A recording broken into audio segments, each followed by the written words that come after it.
আসসালামু আলাইকুম প্রিয় বন্ধুরা।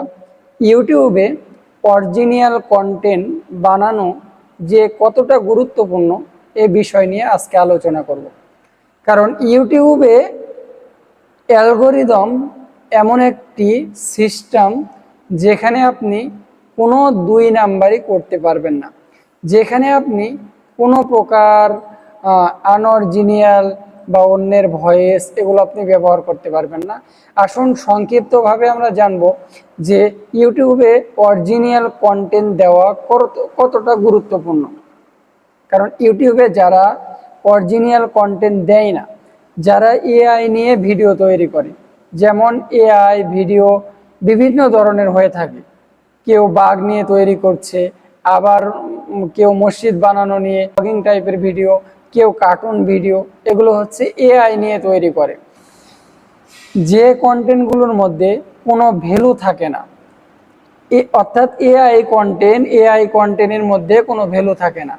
আমার ইউটিউব চ্যানেলে কিভাবে ইনঅথেন্টিক কন্টেন্ট আসলো সেটি আপনাদেরকে সাথে শেয়ার করব। কারণ আমি এআই নিয়ে ভিডিও তৈরি করতাম, যে কন্টেন্টের কোনো ভ্যালু ছিল না, একটি পিকচার নিয়ে সেখান থেকে সাধারণ একটা ভিডিও আমাকে বানিয়ে দিত। এটি হচ্ছে এআই কন্টেন্ট। আর এই ভিডিওর কারণে ইউটিউবে আপনার ইনঅথেন্টিক কন্টেন্ট আসতে পারে।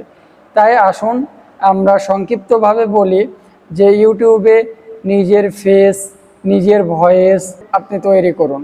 এখন এখানে আরেকটি বিষয় গুরুত্বপূর্ণ যে দুইটি চ্যানেল বা আপনার তিনটি চ্যানেল আছে ধরুন, এই তিনটি চ্যানেলে আপনি কোনোটায় এআই ভিডিও তৈরি করেন, আবার কোনোটায় অরিজিনাল ভিডিও তৈরি করেন।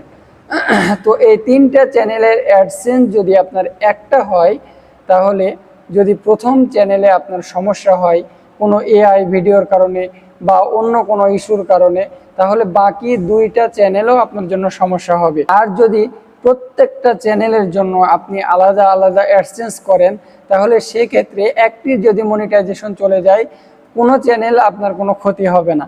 তাই প্রত্যেকটি চ্যানেলের জন্য চেষ্টা করবেন আলাদা অ্যাডসেন্স তৈরি করার, মানে একটি চ্যানেলের জন্য যেন আর একটি চ্যানেলের ক্ষতি না হয়।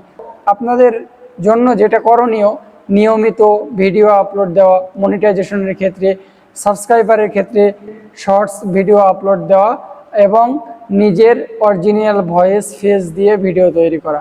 আজকের ভিডিও এই পর্যন্ত। সবাই ভালো থাকবেন। আল্লাহ হাফিজ।